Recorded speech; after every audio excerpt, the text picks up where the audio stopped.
મોરબીમાં ઈરાન અને ઇઝરાયલ વચ્ચે વધતા જતા યુદ્ધના તણાવની સીધી અસર હવે વિશ્વના બીજા નંબરના સૌથી મોટા મોરબી સિરામિક ઉદ્યોગ પર જોવા મળી રહી છે। યુદ્ધના કારણે પ્રોપેન ગેસની સપ્લાય ચેન ખોરવાઈ જવાની ભીતિ સેવાઈ રહી છે, જેને પગલે સિરામિક ઉદ્યોગમાં ગેસ કટોકટીનો ભય પેઠો છે। મોરબીની અંદાજે 60 કહી શકાય કે 70% ફેક્ટરીઓ પ્રોપેન ગેસ પર નિર્ભર છે, જેની સપ્લાય બંધ રહેતા આગામી 2 દિવસમાં એકમો બંધ કરવા પડે તેવી ગંભીર સ્થિતિ સર્જાઈ છે। જો સિરામિક ઉદ્યોગ ઠપ થશે તો અંદાજે 4 લાખ શ્રમિકોની રોજીરોટી છીનવાઈ શકે છે અને કારખાનેદારોને મહિને 1 કરોડ રૂપિયા સુધીનું મોટું નુકસાન થવાના સંકેત છે।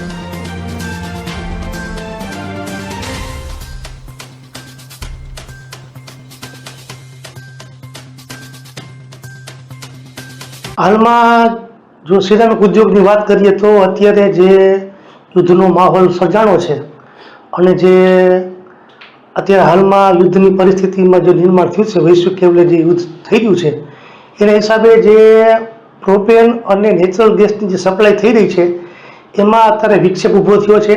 કારણ કે અમારે કિલનની અંદર ગેસનો વપરાશ થતો હોય છે અને જો કન્ટિન્યુ ગેસ ન મળે તો અમારે ઉદ્યોગ બંધ કરવા પડે એવી પરિસ્થિતિનું નિર્માણ થાય।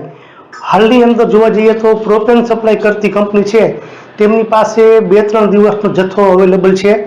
2-3 દિવસ પછી એની પાસે જથ્થો ખલાસ થઈ જાય એવું અમને જાણવા મળી રહ્યું છે।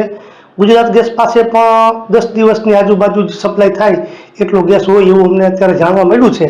તો ગેસ સપ્લાય જો ન થઈ શકે તો અમારે હાલમાં